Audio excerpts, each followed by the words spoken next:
So, and there's a real-time streaming hackathon is starting. Actually, it is started, but it just ends in about 2 days. Please correct me if I'm wrong. On Sunday there will be some kind of final products, and we will have a final meeting for the hackathon. So in this webinar, guys, I'm just going to make a very quick introduction who I am, what we do, and I will just continue through what is WebRTC and why WebRTC. Then we will just take a look at the WebRTC components and how it works in generally. So then there are some kind of use cases where WebRTC is being used actively, and then there is one problem in the WebRTC. We will just discuss, or I will just ask this question to you. And then we will make an Ant Media Server quick demonstration. So we will just show you how to spin up an Ant Media Server in AWS Marketplace in a couple of minutes and just start working, just get it ready in a couple of minutes, yeah? And finally, we will just say what is the feature of WebRTC, our guess, and then we just connect it with the real-time streaming hackathon. So let me make the introduction. This is Oğuz. I'm one of the co-founder of Ant Media Server. And Ant Media Server, or the Ant Media, is a company that creates the Ant Media Server, which is a streaming engine, and it supports several protocols such as WebRTC, RTMP, HLS, and it is a very good component that can take in almost all video verticals. So, and it just plays a very critical role in the video streaming projects.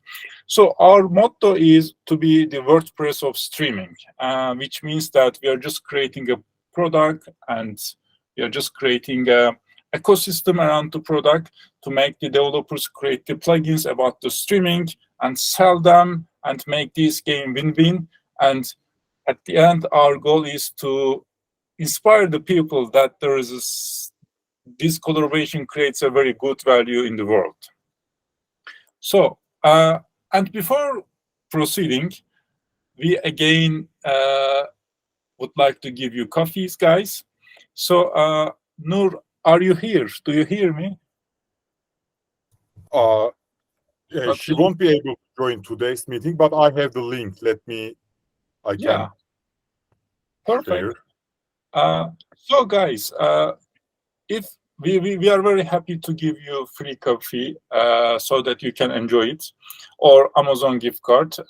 So just fill the form and we will send you the coffee. So the point in here is that we also would like to be friends together, because if we are going to create the WordPress of streaming, then the guys in this community should be friends, and we are just proceeding one step further to show our good faith and our appreciation to be friends with you. And after that, if you just follow the Ant Media Server on LinkedIn, it will be great. You can follow right now, or you can follow later. It is no problem. And just like the post if you like it. Umut, could you please also share the Ant Media LinkedIn profile? Of course. Okay, thank you. So, guys, what is WebRTC? And let me. Who would like to answer this question? What about Usame? What do you think? What is the WebRTC? WebRTC is a protocol which is made up of several other protocols like RTP, ICE, and DTLS, which enables two peers to basically connect in a peer-to-peer fashion, and they can communicate their audio and video. And WebRTC also supports data channels through which they can send binary or normal text data to each other. Yeah. So, okay, what is then? is there anyone who would like to answer this question? What is WebRTC?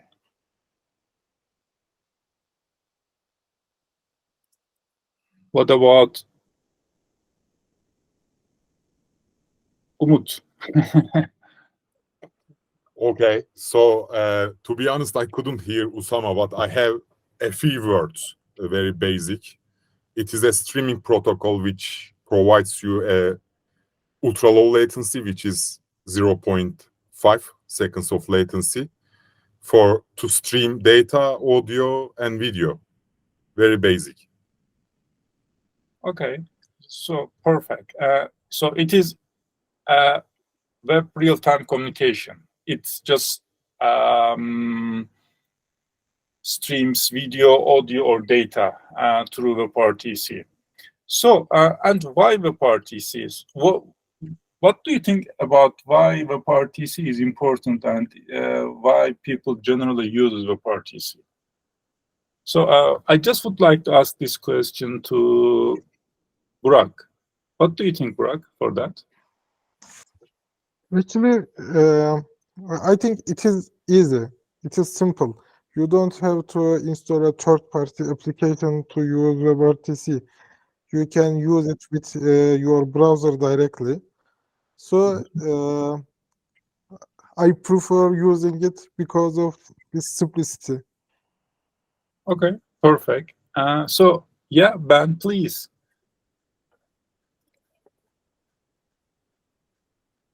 You are muted, Ben. If you are speaking, we are not hearing you.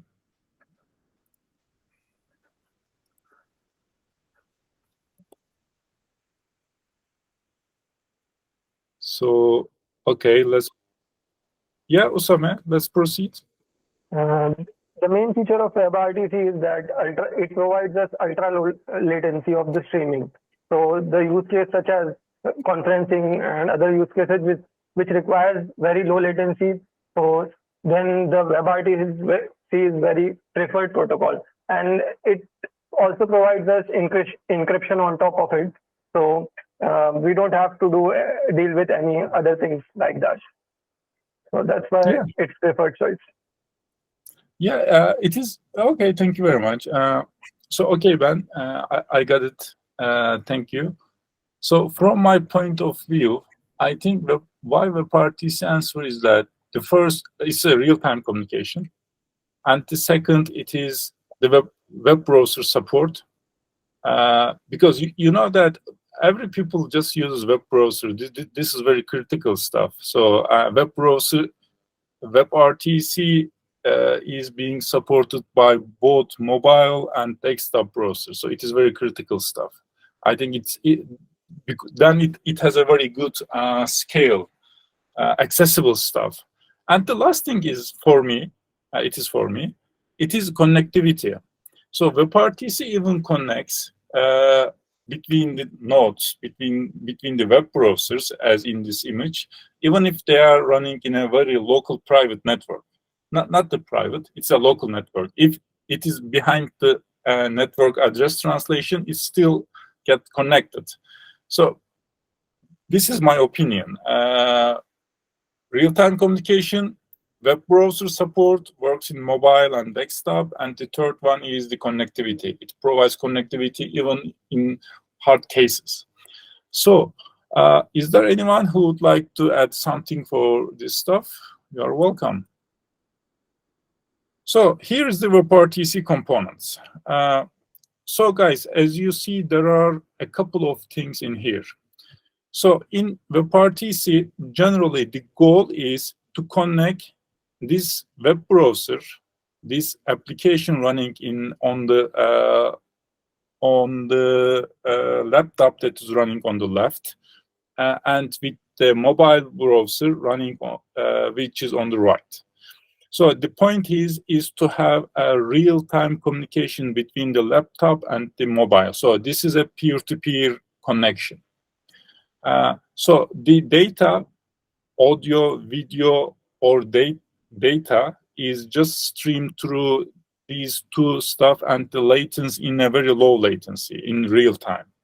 So then the first component is the peers. So in this peer, laptop is one peer, and this mobile is another peer. So there is another component in here is the signaling server. Signaling server, as its name suggests, it is just a point to get negotiation between laptop and the mobile browser. So, for instance, laptop sends its critical information, sends its STP codec information or some IP addresses to the signaling server, and signaling server just connects it to the other peer through the server. So the signaling server is just transmits the text messages, or it does not relay any video or audio here. It just transmits the text messages to make these two peers get connected to each other. So for the signaling server, and here's a question. What is the signaling protocol of WebRTC? Let me ask you to a lucky guy. Yash. Sorry. Okay, what I'm just asking Yash to you, what is the signaling server? No. What is the signaling protocol of WebRTC? you mean? I mean signaling server or signaling protocol? Yeah, signaling. Is there a signaling protocol in WebRTC that there's a critical definition for that one, or it is just a custom one? Everyone creates their own. No, I don't think so. Everyone creates their own, but maybe I do not know exact answer. Okay, no worries. Thank you very much. Burak? Actually, it is totally free. It depends on your implementation. You can use WebSocket or different technologies. You need to share some text information between two peers. So you can use anything. Maybe you want to use WhatsApp to do that, or you can send email between these peers. You can do anything. Yeah, so it is an interesting point. We can even use WhatsApp to just make this connection happen, but it is maybe a little hard. So, Mustafa, I think you'd like to say something. We can say it's ICE protocol. It's a generally accepted protocol for WebRTC. It is the signaling server, or it is the... You are saying that this is the signaling protocol? I say that ICE candidate system for signaling protocol. Yeah, it is an interesting point. Yeah. So, Usame says that SIP session initiation protocol. Yes, but in here we use, in WebRTC, there is a STP, session description protocol. So let me tell in this way, this signaling protocol is not, there is no standard signaling protocol in WebRTC. Everyone implements their own. And generally, most of the time, WebSocket or HTTP is being used for this kind of stuff.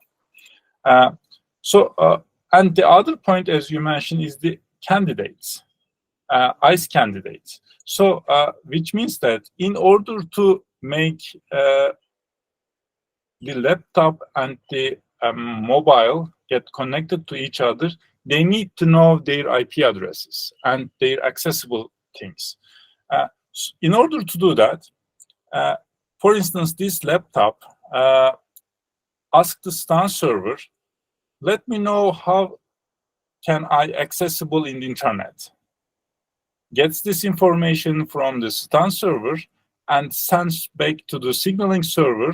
Signaling server then relays it to the mobile device. The mobile device does the same thing, asks its public IP address that is visible on the public internet, and then sends back to the signaling server. Then the laptop receives the IP address of the mobile browser. So then ICE happens there. ICE is interconnectivity establishment, which means that the laptop just sends some stun ping request to the IP address that is received through signaling server, that he's supposed to make an real-time WebRTC connection with this IP address. It just tries to send pings. If it gets response from that IP address, then they will start to get connected. In some cases, if stun server or the IP address that is visible by the stun server is not enough to have the connection. In this way, the turn server just takes a role in this communication, which means that laptop also asks a relay address from the turn server at the same time, and receives back to the IP address, then again sends to the signaling server. Signaling server sends back to the mobile browser, and they also try to have a connection between the turn server to relay the video and audio. So turn server is not necessary. It is being used when there is no connection through direct. There is no direct communication between these peers, even if when it happens when they are in a private or secure networks. Yeah, I think these are the stuff here. Guys, is there anything that you think I missed, or is there anything that you would like to add on your end?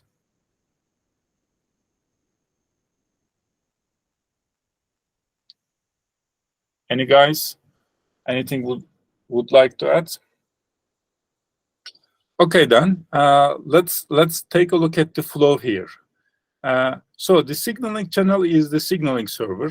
There is a stun server, there is a turn server, and at the end of the this session, peer A is being connected to the peer B. So firstly, peer A sends its SDP, session description protocol, which means that which encoders and decoders peer A supports to send a video stream or receive a video stream. Then signaling channel sends to the peer B.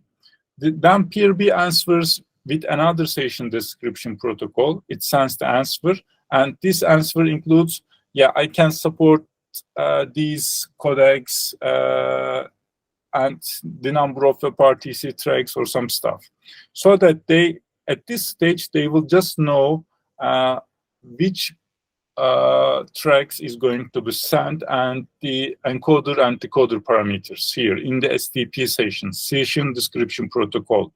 After that, as we discussed, peer A asks its IP address to the stun. It sends there's a response coming from the stun server. Then peer A is also asked a channel from the turn server in order to have some kind of relay communication if there is no direct communication between the ICE candidates. Then peer A sends these ICE candidate interconnectivity establishment to the signaling channel. It relays back to the peer B. And the peer B does the same thing. Gets the stun server, sends back to the peer A, and the connection is being established at this stage.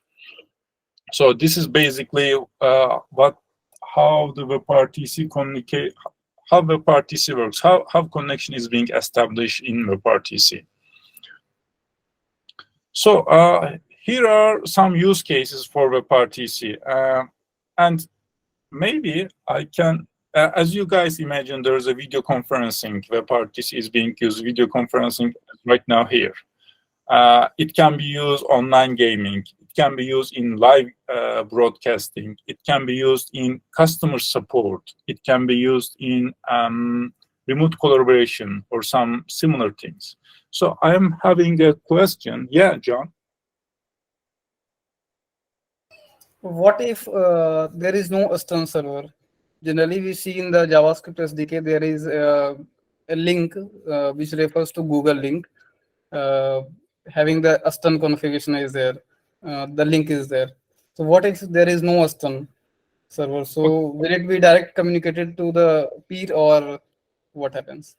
Yeah, okay. If the peers are directly accessible to each other in a local network, they can get connected.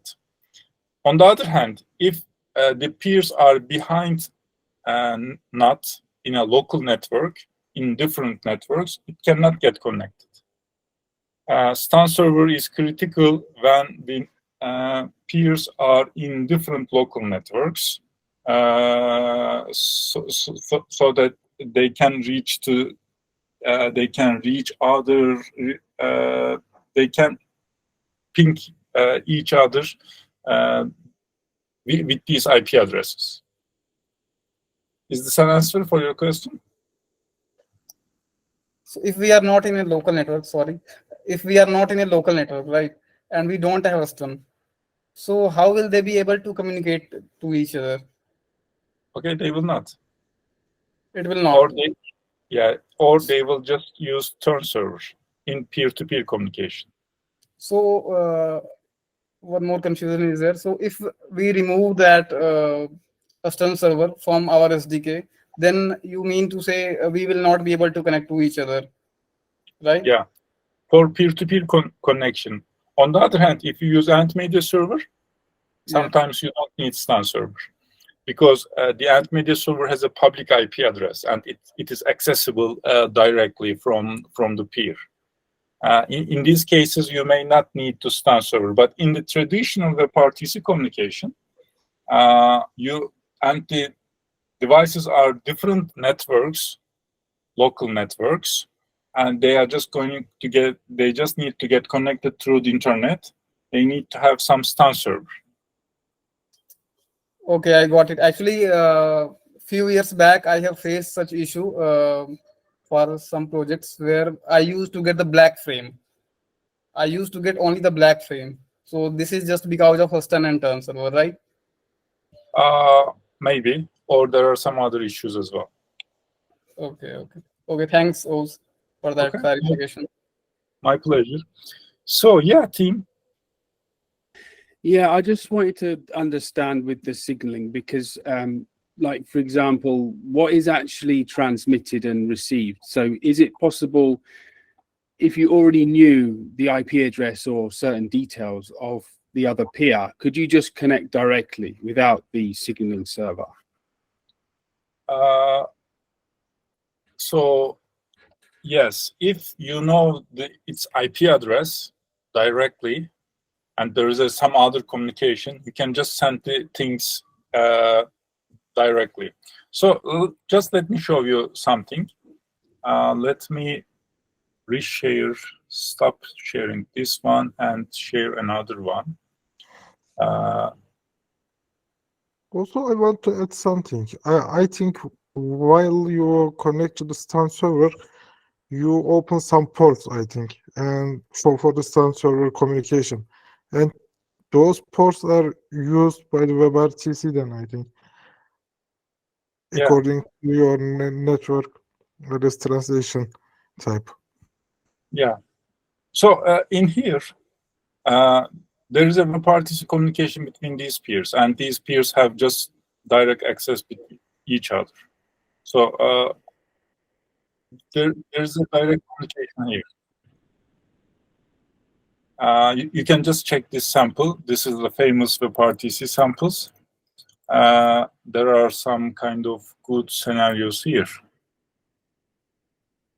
I hope it is an answer for your question, team. Yes, thank you. That's good. You're welcome.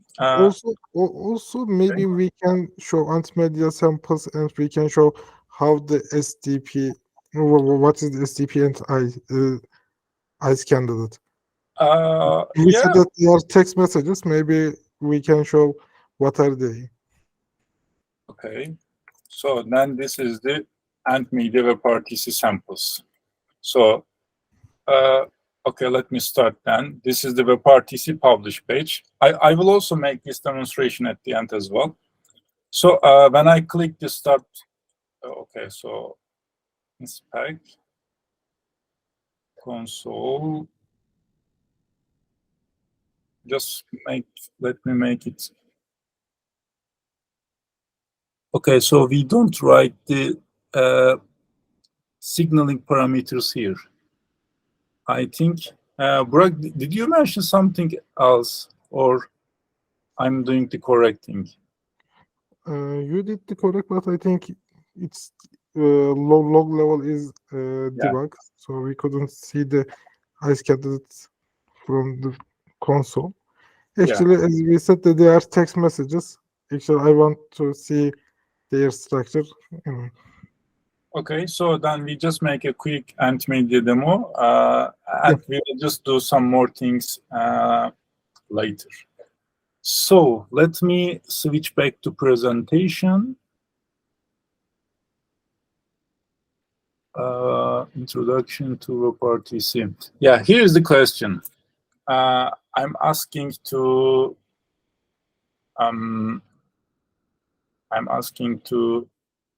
Mustafa. Okay, Mustafa, what is the most interesting use case do you encounter in WebRTC? Actually, as you know, it's an communication protocol, and you can do pretty much everything you want. You can transfer data, and the most interesting thing is one of our user connect the custom camera on their microscope, because in the laboratory it took 1 or 2 hours to show the results. So after he set up the environment, he just go to the home and just check it on their mobile phone. Yeah, the results. It is an interesting use case. Yeah. So, and guys, do you know any interesting other use cases? Maybe Asharam, do you know anything? So you just join the court. Hi guys. So I just sometimes I watch ships and containers. There's some noise. We cannot hear you. Echo. Yeah, there is an echo. John. How is that? Is that better? Yeah, it is better right now. Okay. Yeah, much more better. Yeah. So I remember one use case. Clients are using in WebRTC in SIPs to watch their IPTV camera. Even though these days they use in flights, they connect with the satellite to watch the real-time streaming to their station. So absolutely, WebRTC is very much useful in real-time scenarios. Yeah, thank you very much. So, guys, is there anything that you would like to say? Interesting use cases. Exciting. I can add one thing. Actually, my favorite scenario is Tuna Desk. You know, it is another tool that Antmedia developed. It is a web browser-based remote desktop application. You can control another computer by using WebRTC. Actually, why I like this? Because it does not require internet connection. I have 2 computers in my home actually, so sometimes I need to connect the other one from the one I am using, and I don't like the other similar services because they require internet connection, and I need to send my computer screen to the internet, and I don't know about their server. But in that case, if I use a server on Antmedia server on my computer, then everything is in local area network. So everything is under control, and it is browser based. So again, it is simple. I don't need to install a third-party application to do that. Yeah. Okay. Thank you very much. So, then what is the WebRTC's problem, guys? Do you guess? What is the problem in WebRTC in general? So we mentioned several things, several use cases here. And what is, yeah, Mustafa, please. I guess the biggest problem of FRC is it requires a good network condition. Yeah. Okay. Yeah. Well, what else, guys? Burak? The main problem is scaling, I think, because it's developed for browser-to-browser communication, peer-to-peer communication. So if you have multiple people, you need to communicate each other, then that is the problem with WebRTC. Yeah. Yeah. And Shahzad says signaling server. Yeah, it's also a problem. So you know, guys, there are lots of problems in the world, but the thing is that which one we prefer to resolve. So this is one of the things. And maybe I can.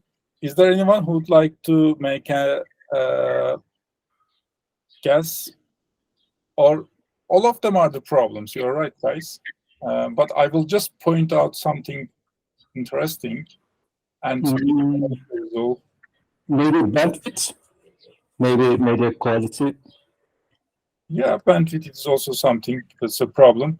But the problem in these use cases, I just would like to say, yeah, the firewall post needs to be open, no firewall. Yeah, this is another stuff.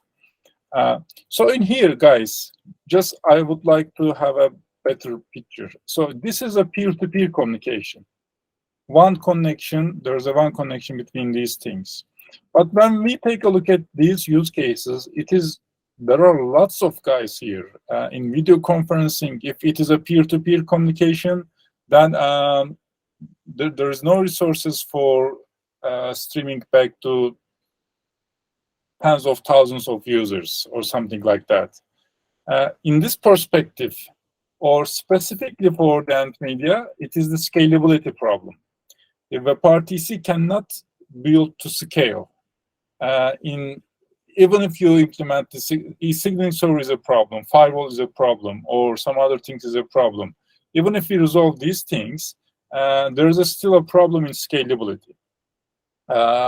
Which, for instance, let's assume that I just would like to broadcast real-time stream to in a webinar like this one to or tens of thousands of users. Then my laptop processing power or the bandwidth is not enough to just stream these number of viewers. So in Ant Media, we just resolve this scalability problem in WebRTC. And in the scalability problem, WebRTC, the Ant Media server resolves this problem in different perspective, which I mean that if you have just a single Ant Media server, you can resolve this one with a single instance. If you are just going to have hundreds of thousands of users, then you can scale horizontally the Ant Media servers, and you can support these number of viewers or these number of participants in the for live streaming. So then just let me make a very quick start for Ant Media server. I will just walk through with this way. I'm just going to share my switch to another tab. Your entire screen. And I'm just, okay. So when you just go to the antmedia.io, Ant Media server is not only for WebRTC streaming, even if it is the most important feature of Ant Media server is the WebRTC streaming. On the other hand, it also supports CMAF, HLS, RTMP, RTSP, SRT, and some other things as well. And there will be transmuxing or transcoding between these things. So Ant Media server creates a very generic streaming engine that there are users more than 130 countries, and the companies like NBC, Fox, Qualcomm, EA use Ant Media server. So in here, I'm just going to start this Ant Media server in AWS. And I just go here and click continue to subscribe button. And I will just continue to configuration. If you just take a look at here, it is a little misleading. You don't need to take a look at this one. You can just continue to configuration because it is for not annual stuff or something. You can proceed with the free trial or hourly license in this year. So I'm just going to create an instance on Frankfurt, and I will continue to launch.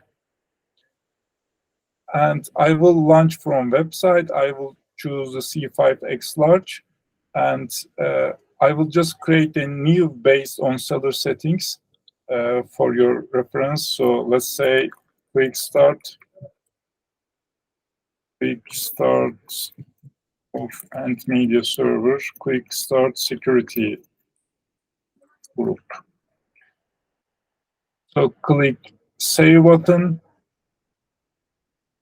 and I just let me create a new key pair, even if let's assume that you don't have any key pair. So I'm just creating one here, and quick start key pair.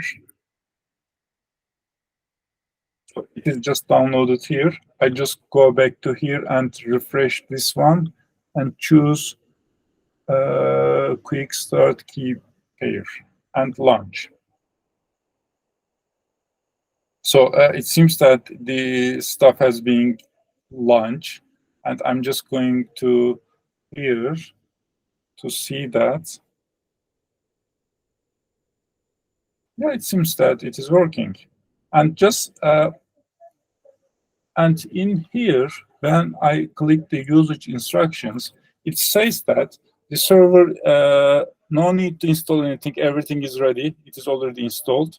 Just wait about 30 seconds after service starts, because it will create some initial configurations and the AWS starts the stream. So that I will just continue that address to access the web management panel. And the server IP address is available in EC2 console in here. As you see, this is the public IP address. And I'm just typing this one. Yeah, it seems it's coming. And then it says that the username is James Bond. I'm adding James Bond. And it says the password is the instance ID. This is the AWS policy. It also says that you can learn the instance ID of EC2 you can learn instance ID on EC2 console. It should be something in the following format. For instance, this one. So let's get back to here. And it seems that, yeah, the instance ID is this one. I just click that one and paste it here. Oh, right now I'm in. So this one of the Ant Media servers is running here right now. So in order, let's experiment. Let's have some experience in the test. So when I click the WebRTC API, and I just go there. So it does not open because it is not HTTPS. We just need to install SSL. Hopefully, in the next release, SSL installation will be fully available for AWS as well. Automatic installation. I mean, we just provide a subdomain of Ant Media Cloud automatically to some Ant Media servers, but it is not valid for the AWS marketplace for now. So just let me quickly define an IP address, or just a definition. Okay, I'm going to here. I will go here, and I just Ant Media Cloud, create a record. Let's say quick start Ant Media Cloud, and give the IP address.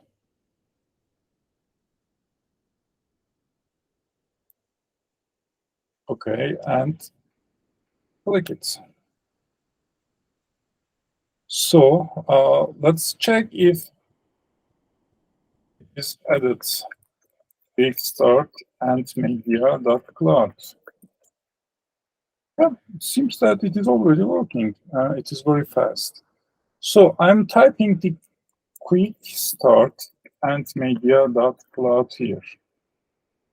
And I'm just server will be start automatically after this operation. Yes, proceed.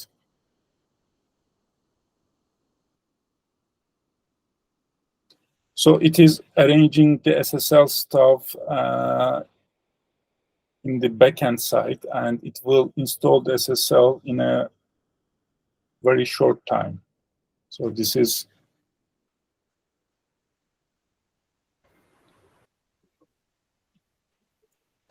Actually, what happens in the background when we save the SSL configuration from the console panel? I'm sorry? What happens in the background when we create the SSL from the Ant Media console panel? So does it trigger any APIs, and that APIs in the background executes the shell command? Yeah, so it just runs the enable SSL script, and it just connects to the let's encrypt, make the domain validation or some stuff running in the backend side, and then it will install SSL certificate and some other, there are too many stuff there under the in the backend side. Okay, I used to do by the manual command. So I just saw this in the Ant Media console panel. So I am just thinking what happens in the background. That is why I asked. It just makes the same thing that when you just run the enable SSL command. So we just provide a user interface for that one to make life easy. Yeah. Okay, so then Ant Media server is going to be accessible with 5443 address and with HTTPS. As you see right now, it just supports. So it is right now, you can click the start publishing button, and it is not working. Oh, it's already publishing. Okay, yeah. So right now the server is in US, and I'm in Ankara, and there's a streaming latency here. As you see, it's a WebRTC streaming. And the scalability problem, how we resolve the scalability problem, guys. So I'm just going to give this link to you, and you can still watch me. Just click it. It is muted, you can unmute, but it will create some kind of echo. And I think it is time to have a latency test with a manual way. Just let me, who is going to help me to screenshot this screen when I say take a screenshot? Actually, we are recording this session, Oz. Maybe we can see it in also record, but I will get a screenshot. Yeah, we will see in the record as well. Just make things in real time. Okay, I can also capture a screenshot. Okay, so just a second. Cloak.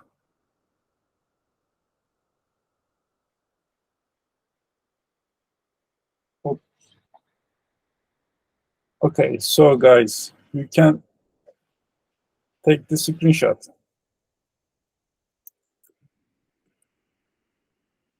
Done. Okay, so then I'm also getting a screenshot. If I can, but I cannot do that. Yeah, okay. Okay, so then could you please share your screen, Asharam, and we will just see the latency there. I'm just stopping my screen.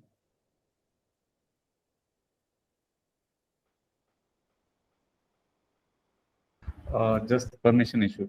one minute. Okay. Okay. Okay. My screen is visible to you guys? I think it's coming. Okay. How is that now? It's visible? It is freezing. So could you please? Yeah, Oh. we can see you, but your screen is. Oh. Okay. So. I'm sharing it again. Give me a minute.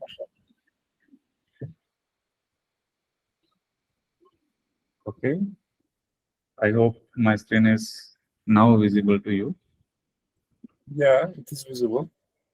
Okay.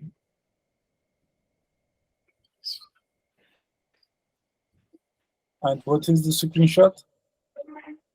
So where is the screenshot? You are saying that? Okay, so then let me proceed on my end. Okay. Let me Okay, share my screen. I took the screenshot. Okay. This is the screenshot. Can you see? Yeah. So what is the latency there? What on the left 0.2. it is, yeah, on the left it is 43.34 or 34. On the right it is 43.18. It seems that the latency is between 120 seconds or 160 milliseconds or something like that in this experiment. Yeah. Yeah. Okay. So let me share my screen. Thank you very much, Usama. Okay, I'm also going to show you something. So the point, the Ant Media Server generally provides a very good cases for streaming, such as in here, Ant Media WebRTC samples.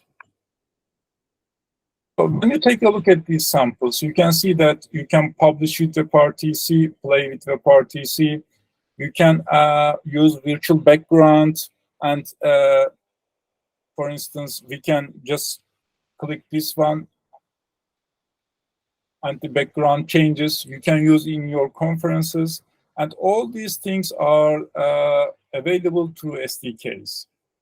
Moreover, we also support different protocols such as HLS or SRT or some stuff. And for instance, you can push an RTMP stream to Ant Media Server, and you can play with WebRTC, or you can play with HLS, or in other way. There are different protocol conversions running in the backend side.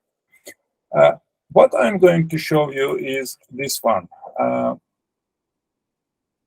I'm just, if you would like to use the Ant Media Server in your backend side, there's a JavaScript SDK, Android SDK, iOS SDK, and the fastest way, as you know, the JavaScript SDK. We distribute the JavaScript SDK through npm.js, and in here we just get the latest JavaScript SDK from the npm.js by just importing this way, and we just define the WebSocket URL here,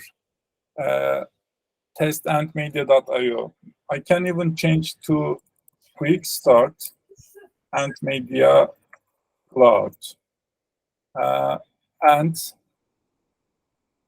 then I can click the start publishing button. Yeah, it starts publishing. So as you see, generally, the number of lines is import the WebRTC SDK, a couple of lines here, just define the website, the endpoint, and media server URL, some local video element that is this stuff is rendering here, and to get some kind of callbacks when publish, started, and finish. So we can play this stream on famous embedded player.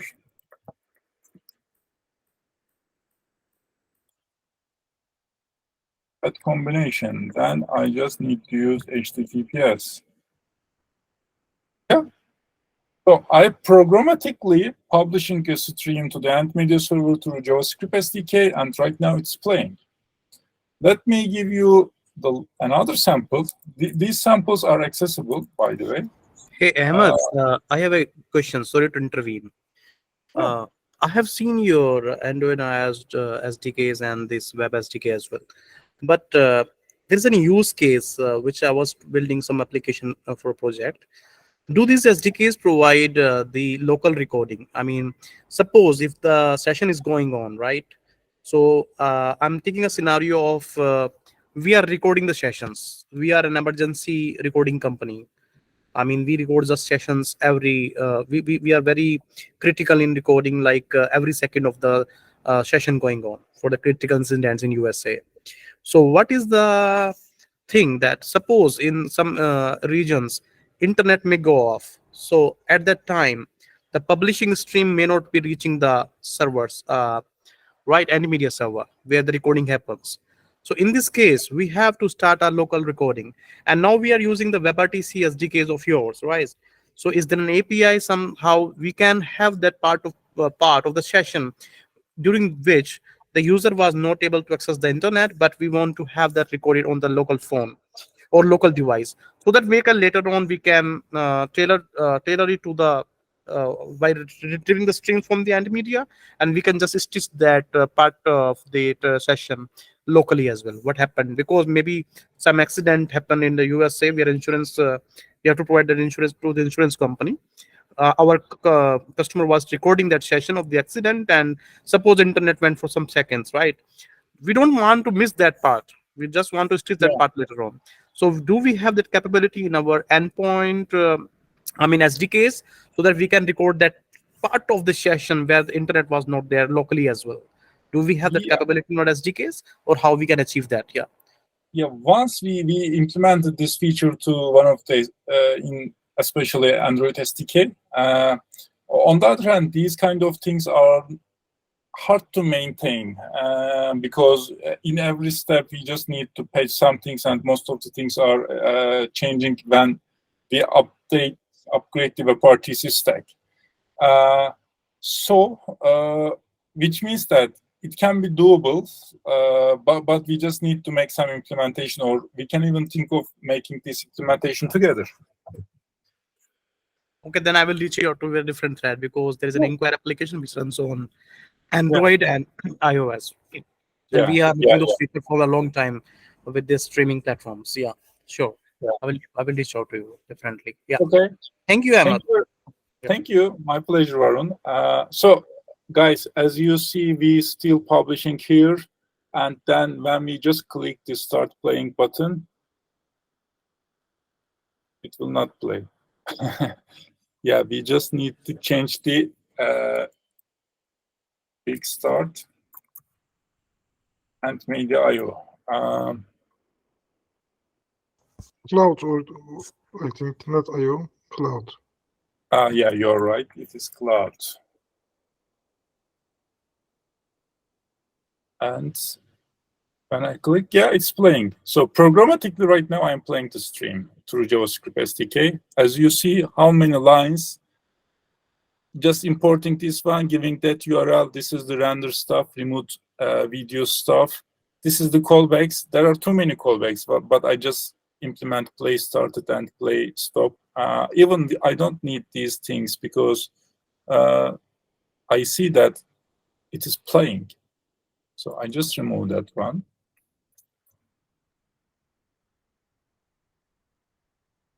Yeah, and when I click the Start Playing button, this function is being called and it will start playing again.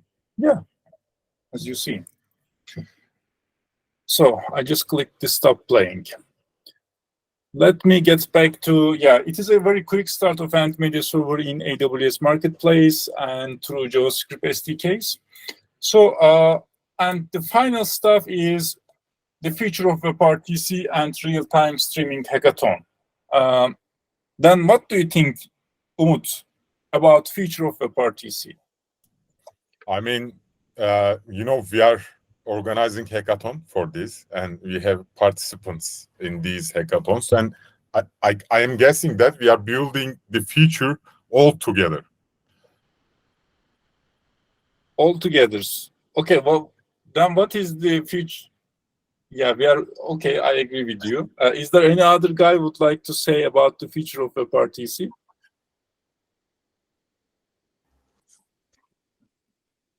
I think maybe we can say something for the past and current status of the WebRTC also to assume the future.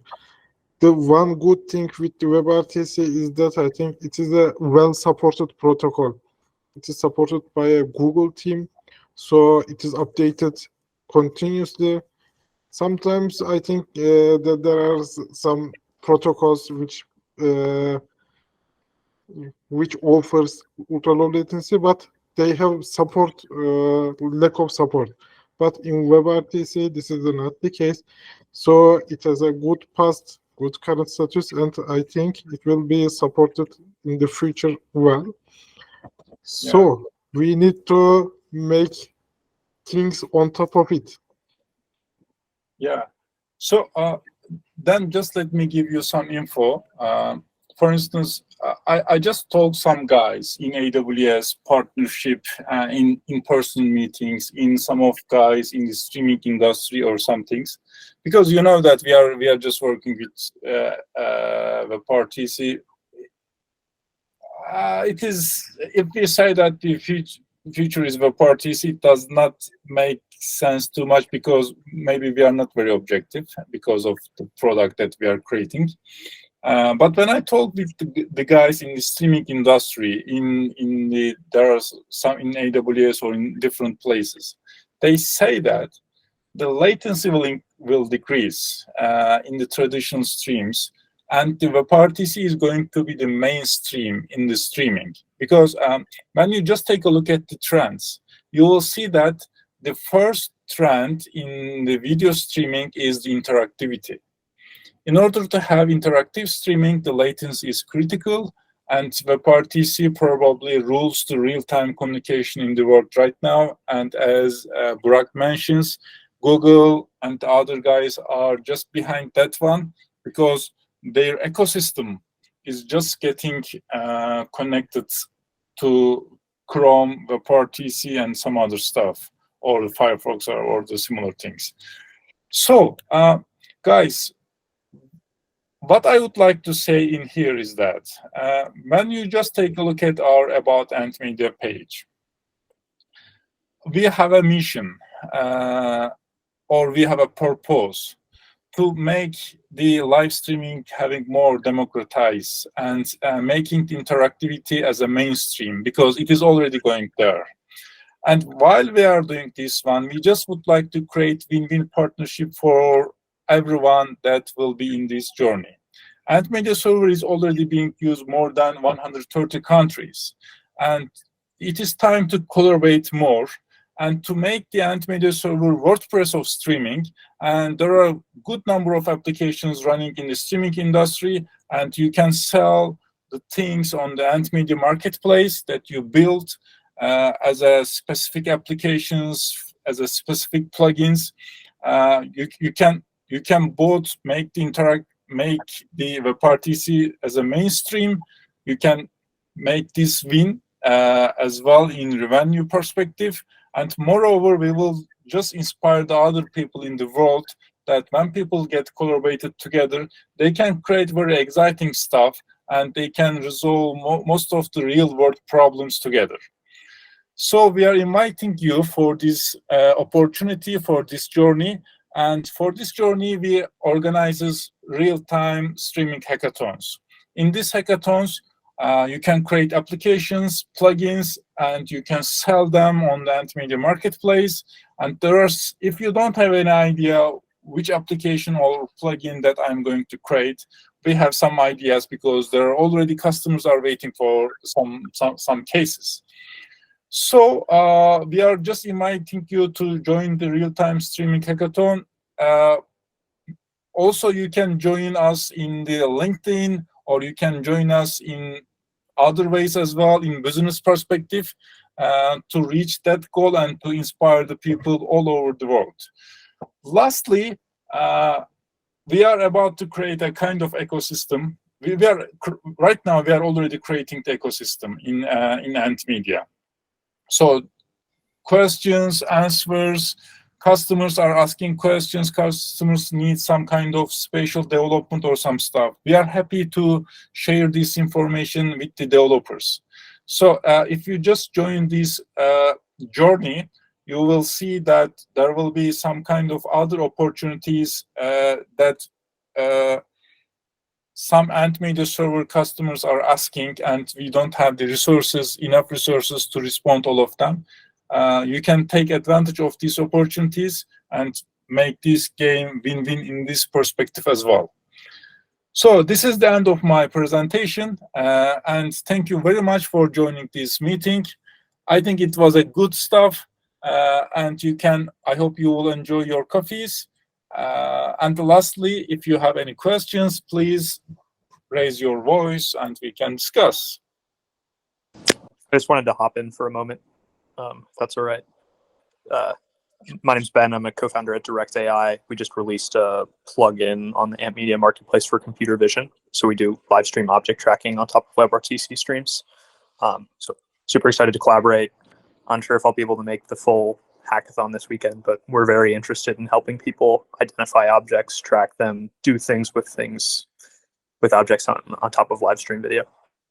Oh, thank you very much, Ben. I'm really excited, and my motivation generally increases when I hear something like that. Thank you very much. I appreciate your attendance, Yeah, your stuff. Appreciate. Enjoy your coffee, okay? Thank you. And guys, I'm just also sharing my LinkedIn profile. If you, I can add you if I know your LinkedIn address. On the other hand, I think it is easier. Please add me on LinkedIn. I just shared on the chat window. And thank you very much for joining the meeting. Have a great weekend, and we will have the hackathon meeting at Sunday. What time is it, Umut? Yeah, it is. I mean, day one will start at 10 a.m. CET tomorrow. We are gonna have Tim as a moderator, and he's gonna explain the milestones of the hackathon. Then the most exciting part is the final ceremonies, award ceremonies, I think, because we are seeing all of the great applications, all the great ideas which solve real world problems. So it will start at 3 p.m. CET. And it will take like 2 hours because judges will decide which applications or plugins to pick. Then we are gonna have the fourth hackathon actually in Q4. If you just heard about this hackathon, no worries. I mean, if you think that you don't have enough time, no worries. There will be another one. So feel free to jump on the day one event tomorrow at 10 a.m. CET. I just shared the link on the chat box. We would love to see you guys. Okay, thank you very much.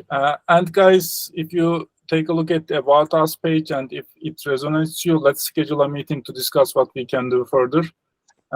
Thank you specifically for joining meeting, Ramjivan, Sanjana, Shatsat. Well, lastly, maybe we can take a photo if. Yeah. So who will take it? So Burak, maybe you wanna manage the process. Count from. Yes. So first I will turn on my camera. Then please turn on your cameras. Give me a second. I need to change the layout first. Okay. If you are ready, I will take the photo. Please say cheese. 3, 2, 1, cheese. Cheese. I take it. Thank you. Thank you, guys. Thank you joining, Arvind, Sanjana. Thank you, Varun. Thank you. Enjoy your coffees. Have a great weekend. Take care. Bye-bye.